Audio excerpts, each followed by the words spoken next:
la ausencia de la comunión con Dios. Y quiero decirle que la salvación en sí no se pierde, pero sí hay algo que se pudiera perder. Lo que se pudiera perder es la santidad,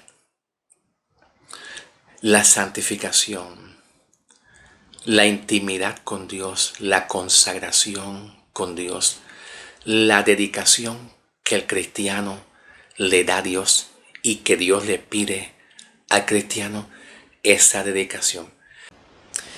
Y eso se puede perder cuando el hombre siente un vacío en su espíritu, en su corazón, cuando el hombre se siente no amado por Dios, cuando el creyente se siente que no es salvo, cuando el creyente se siente que no ha sido perdonado.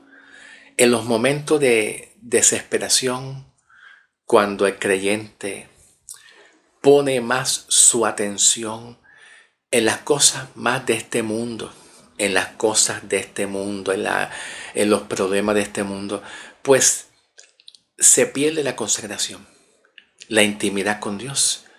Y eso pudiera, pues, que la persona retroceda y se separe de la comunión de Dios y de los hermanos también.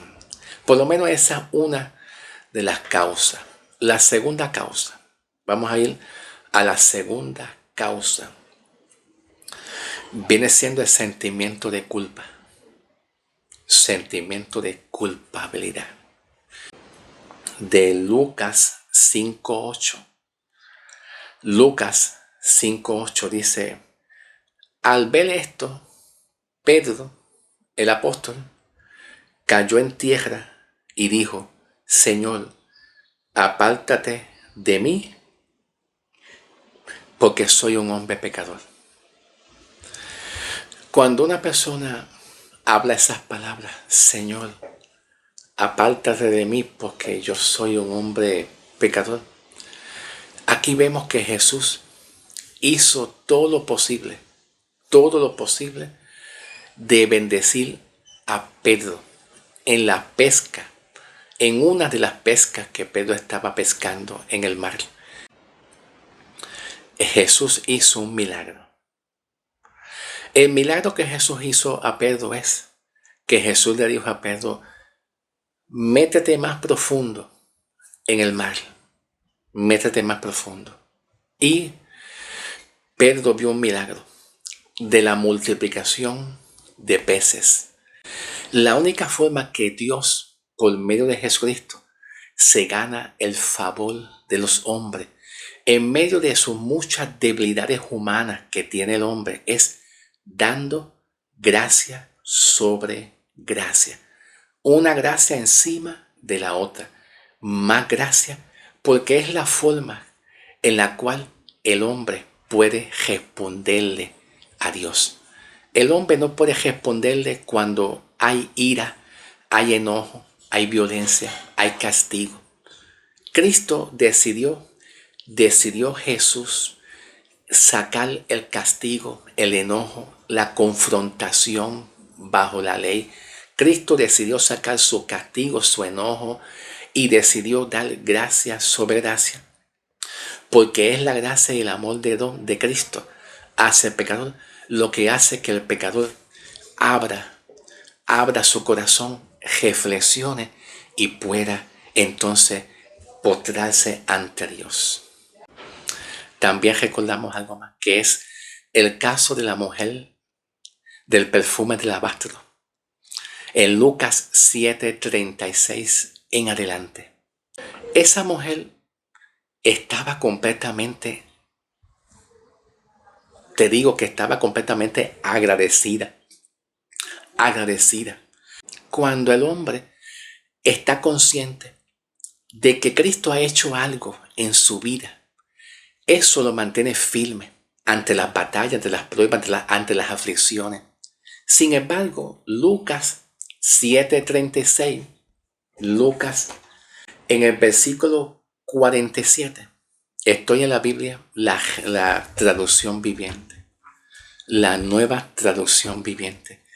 En el versículo 47 dice, te digo que sus pecados ya son, dice, te digo que sus pecados, que son muchos,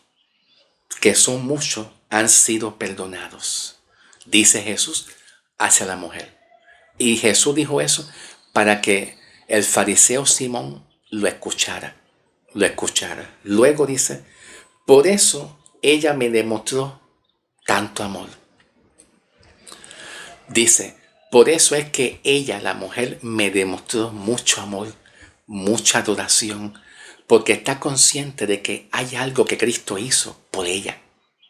Entonces Jesús continúa diciendo, pero una persona a quien se le perdona poco, en la cual Jesús se estaba refiriendo a Simón, estaba señalando a Simón, pero una persona a quien se le perdona poco, poco ama, poco muestra amor. ¿Por qué dijo Jesús esas palabras? Una persona que se le perdona poco o que piense. Porque la mentalidad de Simón era, oye, ¿y por qué yo tengo que darle a Jesús una adoración y un respeto y mostrarle santidad? ¿Qué Jesús hizo por mí? Dímelo. ¿Qué fue lo que Jesús hizo por mí en la cual yo tenga que darle una demostración de amor y de santidad y de respeto y de reverencia? Él no hizo nada por mí. Él no hizo nada por mí, pero la mujer estaba consciente de que Jesús hizo mucho por ella. Por eso demostró amor y hizo un acto de reverencia, de santificación y de amor hacia Dios. Entonces, el sentimiento de culpa hacia muchos hermanos de iglesia, de que no se sientan amados, aceptados, calificados, aprobados por Dios, puede ser un factor muy importante de hacer que la persona retroceda hacia atrás y se vaya a la iglesia.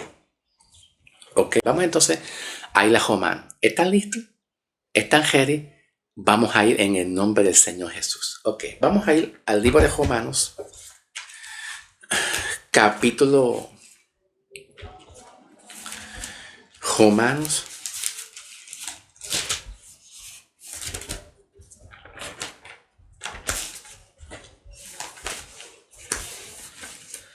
capítulo 6. Romanos, capítulo 6, versículo 16. Versículo 16. Dice el apóstol Pablo, no se dan de cuenta de que uno se convierte en un esclavo. Fíjate, escucha, listen. No se dan de cuenta que una persona se convierte en un esclavo de todo aquello que decide obedecer. De todo aquello que decide obedecer. Luego dice, uno puede ser un esclavo del pecado, lo cual lleva a la muerte.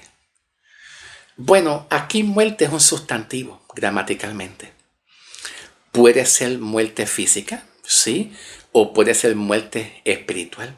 La muerte espiritual es como un alejamiento de Dios. Un alejamiento, está lejos de Dios. Perdió la comunión, perdió la santificación, perdió la consagración. ¿Ok? Entonces dice, uno puede ser esclavo del pecado, lo cual lleva a la muerte, o puede decidir obedecer a Dios, en la cual lleva a una vida recta. ¿Ok? Lo que responde al versículo 16, lo que le da respuesta al versículo 16, cuando dice el versículo 16, diciendo, no se dan de cuenta que una persona se convierte en un esclavo cuando decide obedecer.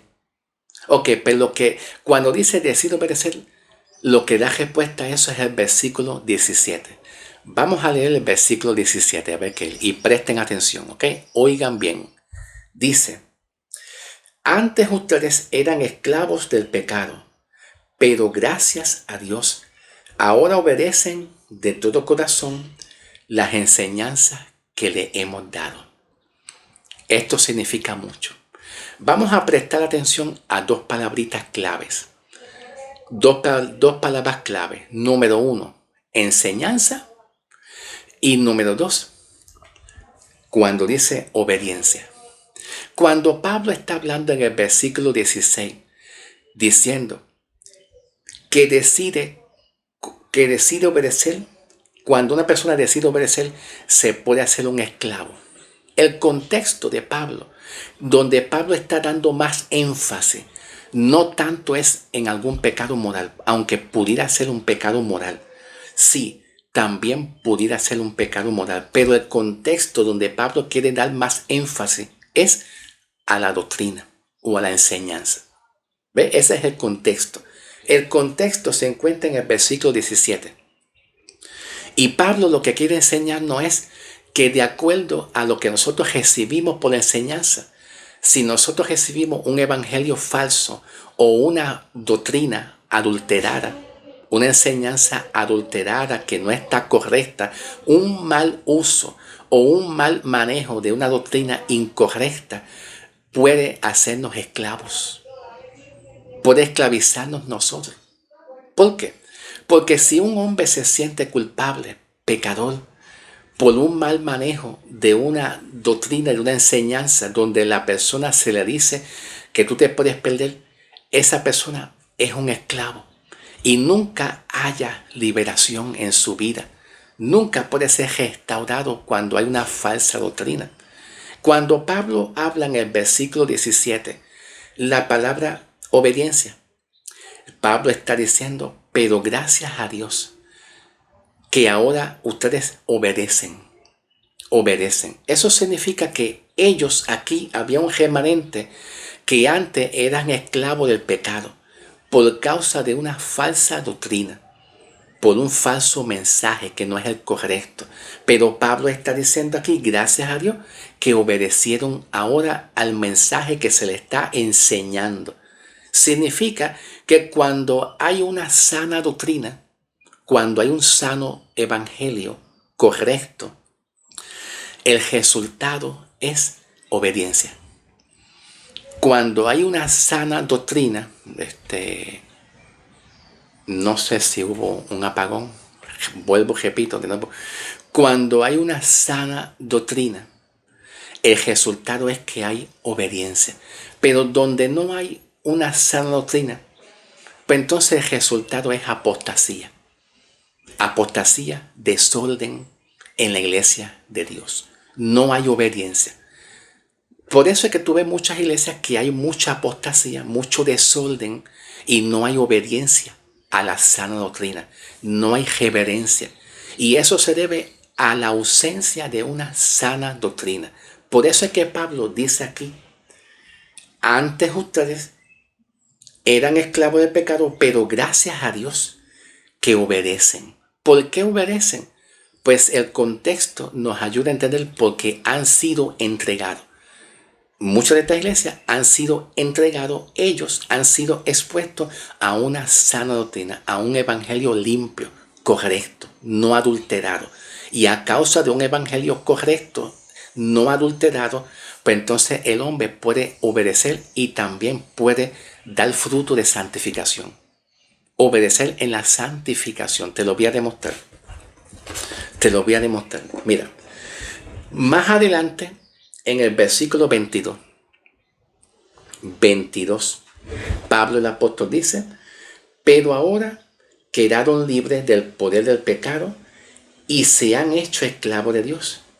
Ahora hacen las cosas que llevan a la santidad y que dan como resultado la vida eterna. ¿Por qué Pablo dice que ahora ustedes hacen las cosas que llevan a la santidad? Pues significa que cuando una persona es entregado a un evangelio limpio, sano, no adulterado, a una sana doctrina de amor, ¿verdad? Y correctamente, el resultado es que el hombre puede producir santidad para Dios, puede agradarle a Dios en santidad, tiene el deseo de tener santidad para Dios cuando hay sana doctrina. ¿Entiendes? Entonces observa este detalle de la siguiente manera. Cuando en el versículo 22 dice, pero ahora quedaron libres del poder del pecado. Aquí en el versículo 22, cuando dice libres del poder del pecado, en comparación al versículo 17,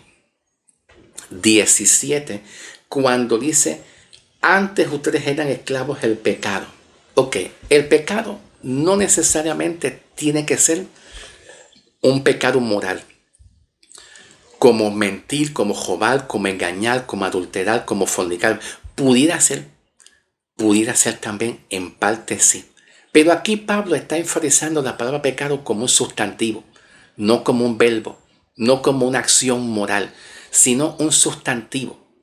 Entonces lo que responde el versículo 17, que es la palabra pecado, pues el versículo 22 da respuesta al versículo 17. Porque el pecado aquí es un poder que reina, un poder que reina, que gobierna, un poder reinante que gobierna al hombre cuando el hombre decide obedecer cualquier cosa, se hace un esclavo. El hombre, si ustedes oyeron un jueguito, es que detrás de mi casa, pues, yo tengo animalitos que son vacas y todo, y ellos berrean, por si acaso, porque yo escuché un jueguito, disculpa la distracción. Yo fui el primero que me distraje. El pecado es un poder reinante aquí, que gobierna, controla, manipula al hombre, y lo hace un esclavo. Lo hace un esclavo de aquello, de cualquier cosa que decide obedecer.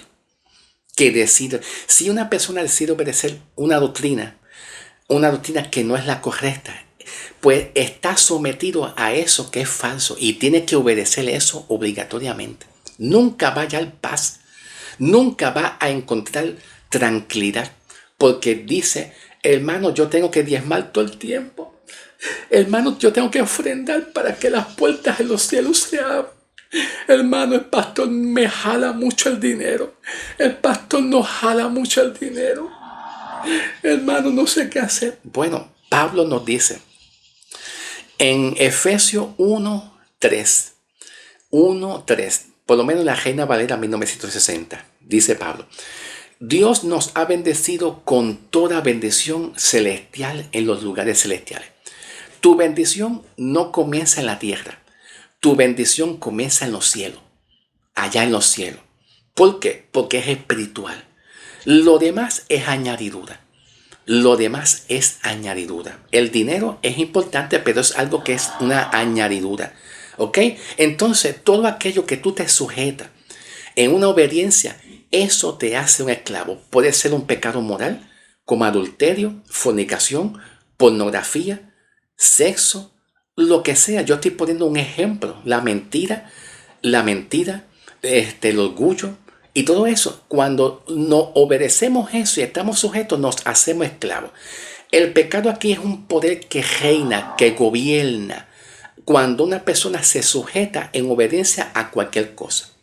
Pablo dice en Corintios, en cuanto a la palabra esclavitud también, esclavo. Por precio fuiste comprado. No te hagas esclavos de los hombres. Significa que Dios quiere que nosotros seamos libres. Libres de cualquier doctrina que nos amaje. Porque la palabra libre es que Dios quiere que tú seas libre para que tú tomes la decisión de poder conocer la verdad. Libre. No estés sujeta a nada o sujeto que te subyugue, que te amarre, sino libre para tú poder discernir, libre para tú discernir, libre para tú tomar un mensaje correcto, para tú conocer la verdad. Eres libre para eso. Dios te hizo libre, no para pecar. El contexto de libre, el contexto se alinea, lo más que se ajuste al sustantivo libre, es libre para tú poder tomar la decisión de conocer la verdad de Cristo. ¿Cuál es la verdad de Cristo para tu vida?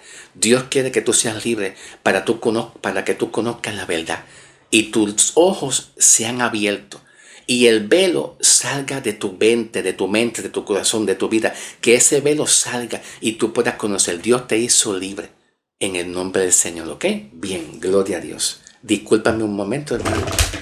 Quiero ver el tiempo porque no quiero tardarme mucho tiempo. Sí, el tiempo se me fue. Iba a hablar de santificación. Iba a hablar también de Filipenses, pero creo que lo voy a hablar en el próximo video. Tranquilo, que yo voy a hablar de santificación y de Filipenses 2:12 y 13 también en el próximo video, en el nombre del Señor, ¿ok?